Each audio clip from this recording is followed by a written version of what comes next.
કેમ છો બધા? તબિયત પાણી કેમ છે? આ વખતે ગરમી જરા વહેલી પડવા માંડી છે.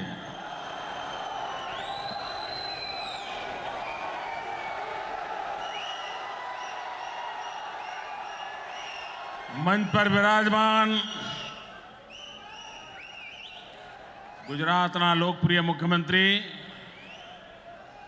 શ્રીમાન વિજયભાઈ, નીતિનભાઈ,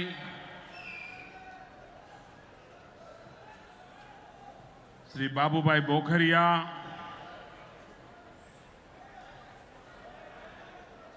શ્રી ગણપતભાઈ વસાવા,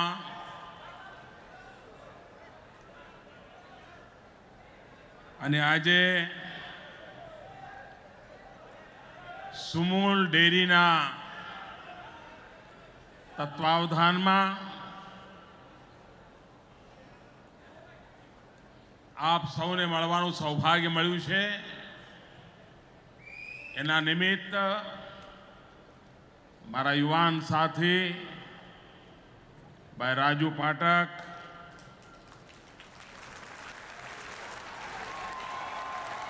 મંચ પર બિરાજમાન સર્વ ધારાસભ્યશ્રીઓ, સાંસદ સદસ્યશ્રીઓ, સહકારી આગેવાનો અને વિશાળ સંખ્યામાં પધારેલા મારા આદિવાસી ભાઈઓ અને બહેનો,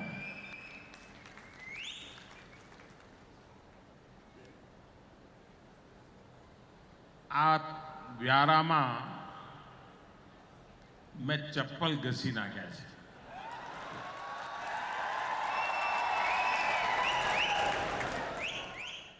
સ્કૂટર પર આવતો ક્યારેક ખભા પર થેલો ભરાવીને બસમાં ઉતરીને ચાલતો ચાલતો જવું. અનેક વર્ષોથી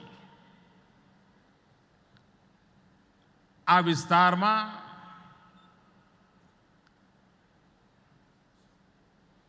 ગરીબ આદિવાસી વચ્ચે રહીને સામાજિક કામ કરવાનું મને સંસ્કાર મળ્યા. ભારતીય જનતા પાર્ટીના કાર્યકર્તા તરીકે આવ્યો, મુખ્યમંત્રી તરીકે પણ આવ્યો, પરંતુ મેં આ વિસ્તારમાં આવડો મોટો વિરાટ કાર્યક્રમ પહેલી વાર જોયો.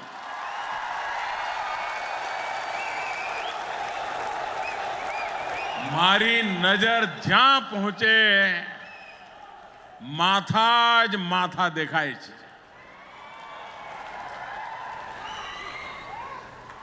આટલું વિરાટ દ્રશ્ય અને આવી ઉત્તમ ડિસિપ્લિન, આવી ઉત્તમ શિસ્ત આપ સૌને માથું નમાવીને નમન કરું છું.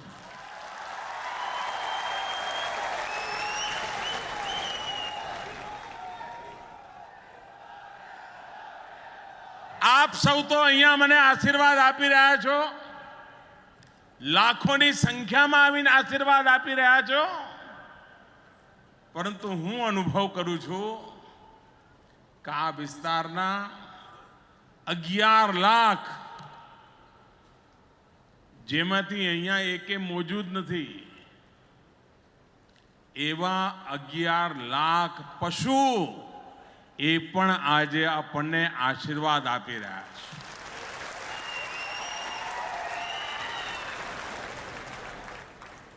આજની આ મારી વેળા હું એ 11 લાખ પશુઓને સમર્પિત કરું છું. આજે પશુદાન દ્વારા પશુઓને ઉત્તમ આહાર, આનાથી મોટી સેવા કઈ હોઈ શકે? આનાથી મોટો જીવનનો સંતોષ કયો હોઈ શકે?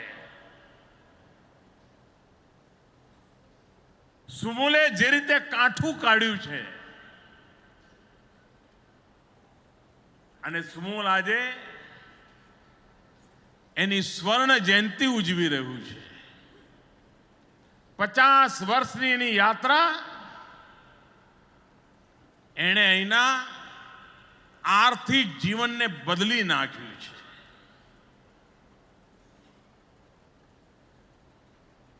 આ એ સુમૂલ છે જેની શરૂઆત દેશના ભૂતપૂર્વ નાયબ વડાપ્રધાન મોરારજીભાઈ દેસાઈએ કરી હતી. અને આજે મારું સૌભાગ્ય છે કે અવારનવાર આપની વચ્ચે આવતો રહ્યો છું. અને આજે જ્યારે સુમૂલ એક હરણફાળ ભરી રહ્યું છે, કન્ઝ્યુમર માર્કેટમાં, ફૂડ પ્રોસેસિંગમાં નવી ઊંચાઈઓ સર કરવાના સપના સાથે કદમ માંડી રહ્યું છે. સુમૂલને, આ સહકારી પ્રવૃત્તિને, એને જી જાનથી આગળ વધારનાર સૌ ખાતેદારોને, દૂધ મંડળીઓને અને વિશેષ કરીને પશુપાલનની ઉત્તમમાં ઉત્તમ કામગીરી કરનાર મારી આદિવાસી બહેનોને હૃદયપૂર્વક ખૂબ ખૂબ અભિનંદન આપું.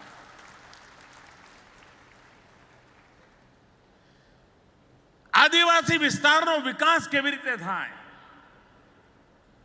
આદિવાસીના જીવનમાં ક્વોલિટી ઓફ લાઈફમાં બદલાવ કેવી એની પરંપરાગત જીવન પરંપરાઓનું રક્ષણ થાય, સાથે સાથે વિકાસના એના સપના સાકાર થાય, એની ઉત્તમ વ્યૂહરચના, ઉત્તમ રણનીતિ ઉમરગામથી અંબાજી સુધી સમગ્ર આદિવાસી પટ્ટામાં આપણે કરી બતાવી છે. અને દેશના વિદ્વાનો આજ નહીં તો કાલ સામાજિક આર્થિક પરિવર્તન જનભાગીદારીથી કેવી રીતે કરી શકાય છે, સંસ્કાર અને સહકારના જુગલબંધીથી કેવી રીતે કરી શકાય છે, એ ગુજરાતે કરી બતાવ્યું છે.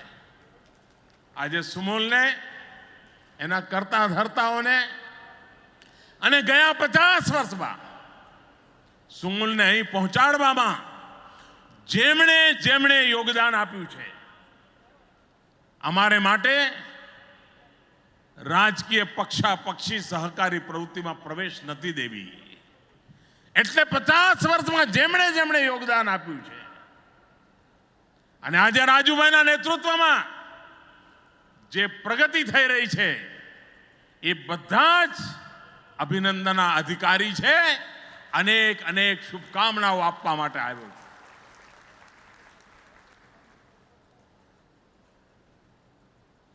આજે મારે એક મહત્વપૂર્ણ જાહેરાત પણ કરવી છે.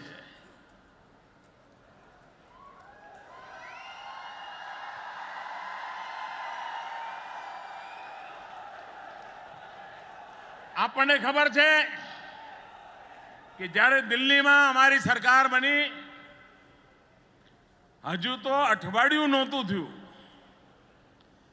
વિજયના જે ફુલહાર હતા એ હજુ કરમાયા નહોતા. અને જેમને અમે ગમતા નહોતા એમને તો હજુ નથી ગમતા. એમણે કાંગા રોળ મચાવી દીધી હતી. દાળના ભાવ, દાળના ભાવ, દાળના ભાવ. ગરીબની દાળ ગઈ, ગરીબને દાળ ખાવા. બધું અમને વારસામાં મળ્યું હતું ભાઈ, પણ અમારા માથે પડ્યું. અને એ વખતે મેં દેશના લોકોને વિનંતી કરી હતી કે આપણે ખાસ કરીને જે તુવરની દાળ ખાઈએ છીએ, દુનિયામાં ખૂબ ઓછી જગ્યાએ તુવરની વાવેતર છે. દુનિયા આખામાંથી ખરીદીએ તો જોઈએ એટલું આપણને સમયસર મળે નહીં. અને ઘણીવાર મળે તો આપણે ત્યાં બહેનો કે આનો દાણો જરા આવો છે, આ પાણીમાં ચડે છે, આ પાણીમાં નથી ચડતું, એટલે વળી પાછું બધું અટકી જાય.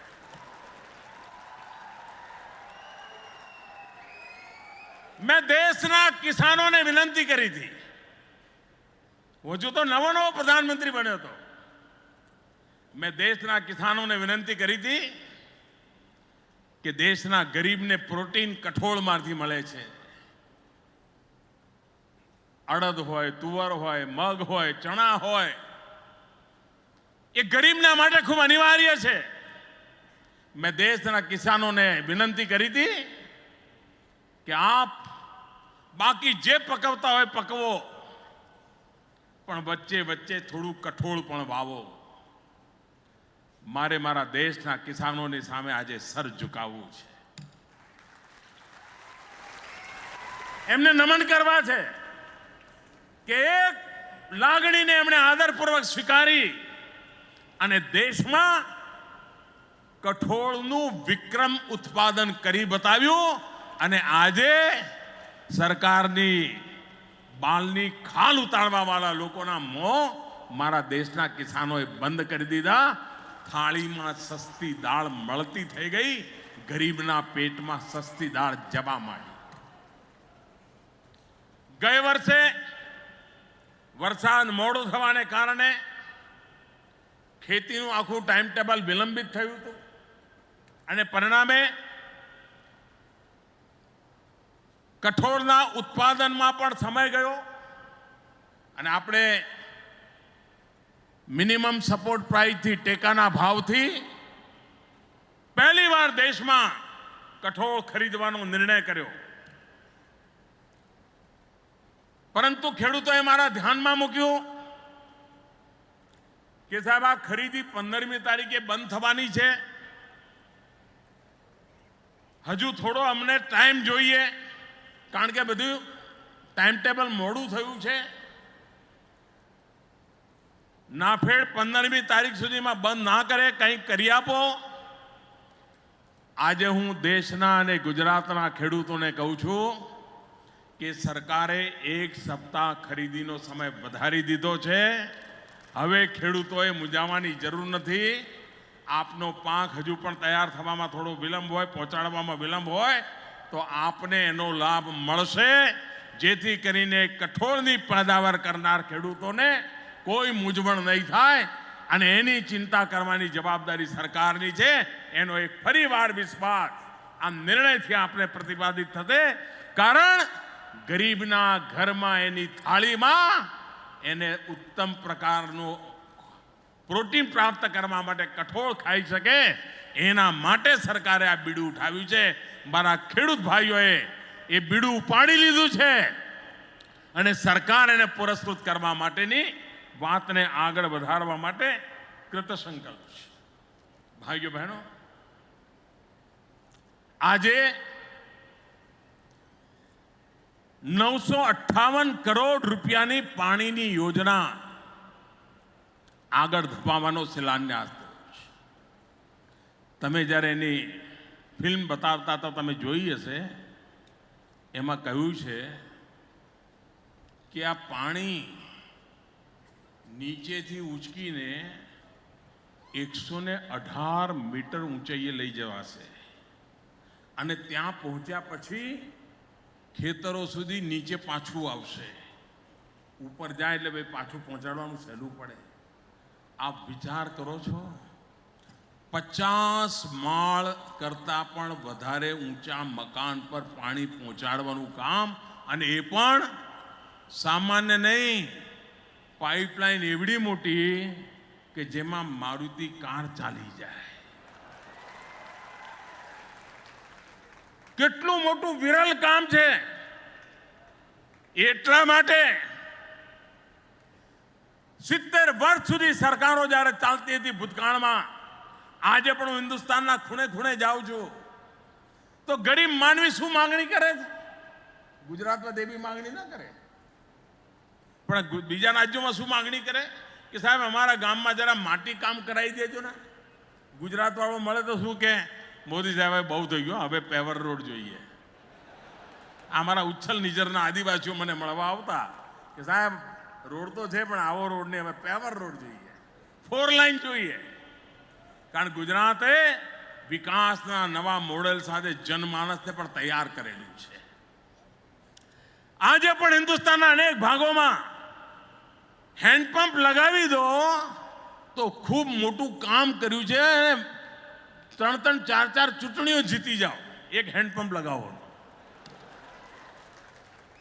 અને અમારા વિજયભાઈ સપનું લે છે મારે હેન્ડપંપથી ગુજરાતને મુક્ત કરી દેવું છે, પાઇપલાઇનથી પાણી પહોંચાડવું છે રસોડા સુધી. મારી બહેનને આમ ચકલી ચાલુ કરીને પાણી આવે એ કામ કરવાનું સપનું જોયું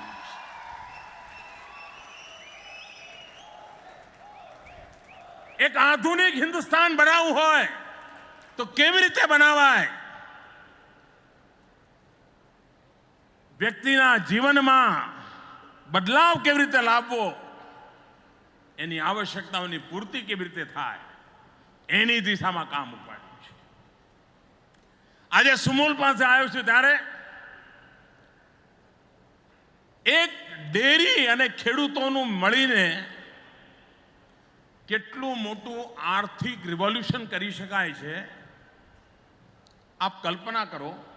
અને હું ઈચ્છું અમારા રાજુ જરા પ્રયોગશીલ પણ છે એટલે તો કરશે પણ ખરા. હું કहीं જઈશ ત્યાં તો મને દિલ્હીમાં આવી જશે, સાહેબ કરી દીધું. ઝડપી કામ કરવાની ટેવ છે એની.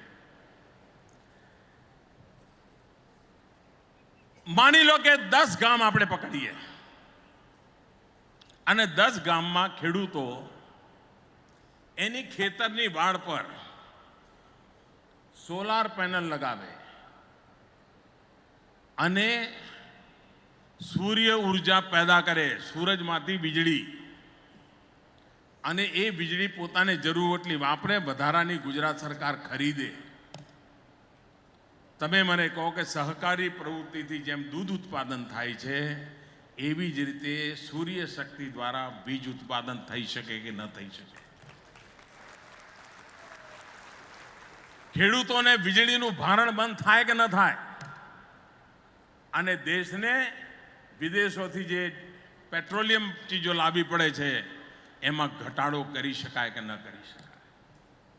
દક્ષિણ ગુજરાતમાં પહાડો પણ છે, ઉત્તમ પ્રકારના કુદરતી જંગલી ફળફૂલ પણ છે, મધનું ઉત્પાદન, ઉત્તમ પ્રકારના મધનું ઉત્પાદન આપણા ખેડૂતો દૂધના ઉત્પાદન સાથે કરી શકે. બહેનોને મધ ઉત્પાદનની ટ્રેનિંગ મળે અને દૂધ લેવા માટે જે ગાડી જાય એ મધ પણ જોડે જોડે લેતી આવે, એનું પેકેજિંગ થાય, એનું બ્રાન્ડિંગ થાય અને દુનિયામાં સુમૂલનું મધ પણ કેવી રીતે વેચાતું થાય એમની અતિરિક્ત આવક. 10-12 ગામડાઓનું ક્લસ્ટર, એ 10-12 ગામનું બધું ગોબર એક જગ્યાએ ભેગું થાય.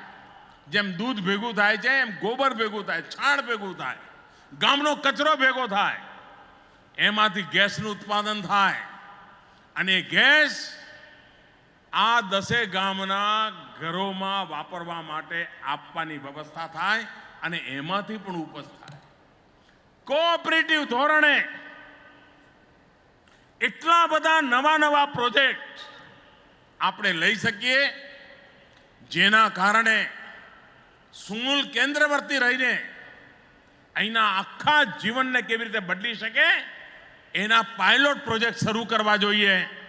અને જો સફળતા મળે તો પછી એને સ્કેલેબલ કરીને એનો વિસ્તાર કરવો જોઈએ.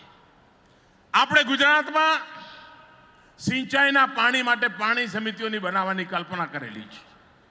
ખેડૂતોની પાણી સમિતિઓ હોય, સહકારી ધોરણે હોય, જરૂરત પૂરતું પાણી વપરાય, પાણીનો પૂરો હિસાબ રહે, પર ડ્રોપ મોર ક્રોપ, એક બૂંદ પાણીમાંથી વિપુલ માત્રામાં પાક પેદા થાય એવા સુવિચારિત આયોજનની તૈયારી આજથી કરીએ તો આ 958 કરોડ રૂપિયાના ખર્ચે જે પાણીની યોજના બની રહી છે, પીવાનું શુદ્ધ પાણી પણ મળે અને દૂર સુદૂર આપણે નાની ટેકરીઓ પર વાડી યોજના ચલાવીએ છીએ. સમગ્ર દેશમાં વાડી યોજના એક આકર્ષણનું કેન્દ્ર બની છે. દક્ષિણ ગુજરાત એમાં સફળ થયું છે. એ વાડી યોજનાના પાક, એને ટપક સિંચાઈ, સ્પ્રિંકલર, એનો લાભ કેવી રીતે મળે? આપણા દક્ષિણ ગુજરાતમાં સુગરની ખેતી, શેરડીની ખેતી, એમાંથી શેરડીનું ઉત્પાદન. એક સમય હતો મબલક પાણીથી શેરડી પકવતા હતા, અને એ વખતે મેં શેરડીના કારખાના વાળાઓને બોલાયા, સહકારી મંડળીઓને બોલાવી, અને મેં કહ્યું કમ્પલસરી ખેડૂતોને તમે સ્પ્રિંકલરથી ખેતી કરવાનું શીખવાડો. આજે મને ખુશી છે કે ગુજરાતમાં જ્યાં શેરડીની ખેતી થાય છે, મોટા ભાગની જગ્યાએ ટપક સિંચાઈ દ્વારા ફુવારા પદ્ધતિથી ઓછામાં ઓછા પાણીથી શેરડી પકડવાની સફળતા મળી છે, અને એનો લાભ શેરડીના કારખાનાઓને પણ થવા માંડ્યો છે. સુગર કન્ટેન્ટ વધ્યું છે, શેરડીના સાંઠામાંથી રસ વધારે નીકળવા માંડ્યો છે, એ રસમાંથી વધારે પ્રમાણમાં ખાંડ નીકળવા માંડી છે. એક ક્રાંતિકારી પગલાં આ બધી જ પદ્ધતિઓ દ્વારા આપણે લઈ રહ્યા છીએ. મને વિશ્વાસ છે હજુ તો 10 વર્ષ પહેલા નાનકડો નવો જિલ્લો બનાવ્યો હતો આપણે. જોતામાં આ તાપી જિલ્લાએ પોતાની ઓળખાણ ઊભી કરી દીધી છે. ઉચ્છલ નિઝરના કેળા, મારો આદિવાસી ખેડૂત કેળા પકાવતો થયો, અને આજે દુનિયાના બજારમાં ઉચ્છલ નિઝરના કેળા વેચાય એ સ્થિતિ ગુજરાતે પેદા કરી બતાવી છે. જેમ ઉત્પાદનની અંદર વિવિધતા આવી છે, એમ આપણું હવેનું બળ છે વેલ્યુ એડિશન, મૂલ્ય વૃદ્ધિ, ફૂડ પ્રોસેસિંગ. જેથી કરીને આપણો ગુજરાતનો ખેડૂત જે પ્રયોગશીલ છે, આદિવાસી ખેડૂત પણ પ્રયોગશીલ છે. એક જમાનો તો દાહોદ જિલ્લાનો ખેડૂત મકાઈથી આગળ કઈ કરી શકતો નહોતો. દાહોદ જિલ્લાના આદિવાસીઓ એવડી મોટી ક્રાંતિ કરી કે હવે ખેતર શબ્દ ભૂલી ગયા છે, ખેતરને ફૂલવાડી કહેતા થઈ ગયા છે. અને દાહોદ જિલ્લાના આદિવાસીએ પકવેલા ફૂલ મુંબઈમાં સવારે ભગવાનને ચડતા હોય છે. આ તાકાત ગુજરાતનો આદિવાસી કરી બતાવતો. ભાઈઓ બહેનો, ક્રાંતિ સહકારિતા આંદોલન દ્વારા, સંસ્કારિતાના આંદોલન દ્વારા, સામાજિક એકતાના બીડા ઉઠાવીને ગુજરાતે કરી બતાવી છે. આજના નવતર પ્રયાસને, ગુજરાત સરકારના પાણી માટેના અભિયાનને, સુમૂલના દૂધ માટેના અભિયાનને મારા તરફથી અનેક અભિનંદન આપું છું. પણ મારી ખેડૂતોને વિનંતી છે, આપણે ધ્યાન આપવું જોઈએ. આજે પણ આપણે ત્યાં માતાઓ બહેનો જ પશુપાલન સંભાળે છે. પુરુષોનું કોઈ યોગદાન હોતું નથી.